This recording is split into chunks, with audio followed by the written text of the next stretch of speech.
We just came from the Speaker's office.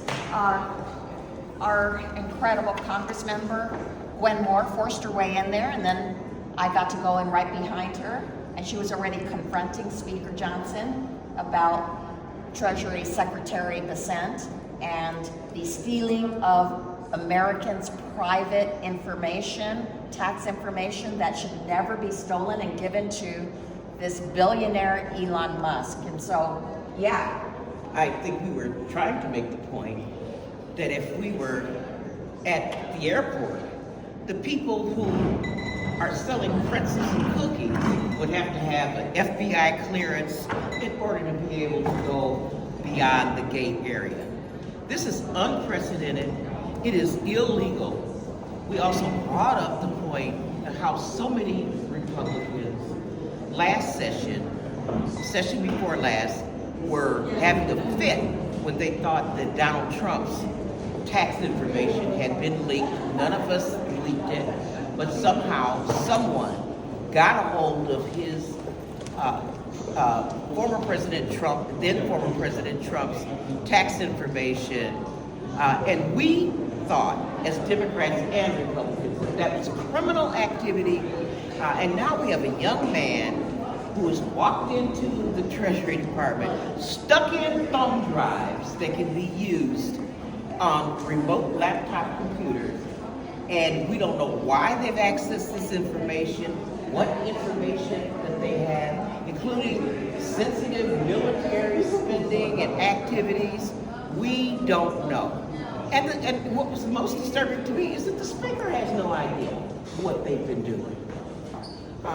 And they promised us hearings on this, but the crime is in process right now.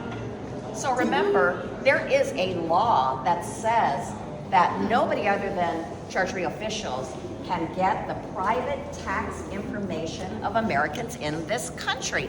And I've sat in Ways and Means hearing after hearing where Republicans have expressed outrage about this. And where's the outrage now? That this billionaire can go in and get the private tax information just on a whim and do whatever he wants with that information. That's not right. Did you get any? And, there's not any evidence. We have heard evidence that not only are they accessing information, but they have programming experience. People are in there with the ability to manipulate the data and to change settings. And that is another area. We raised this with Speaker Johnson, that we were concerned about that as well. What was the You Speaker's talked to response Speaker Johnson to? himself? Yes, we did. Did he give you any response at all? He said he's trying to find out. So I said that was very distressing to me, that even you don't know.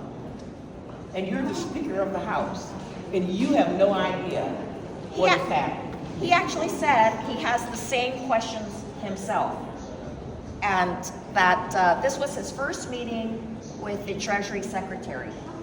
But how could you be Speaker of the House and not know what's going on when this huge thing is going on where millions of Americans' private information is being stolen? Did Bessent say anything? He wasn't in the room. We were talking to the Speaker the whole time. He was brought in through the back door, just like all the data is being brought in through the back door. And you briefly mentioned that the Speaker said there'd be hearings on this? Yes, next week. But by then, all the data would have and should have and could have, and it's already been downloaded and put on thumb drives, which means it's not on the mainframe only. And they have engineers in there who are programmers. They're not just the secretary in the office putting the thumb drive in and pulling it out. They're programmers. So he said there will be an oversight hearing next week on this issue. But next week, this could be 7 days from now. How much could be stolen in that period of time? I think a lot.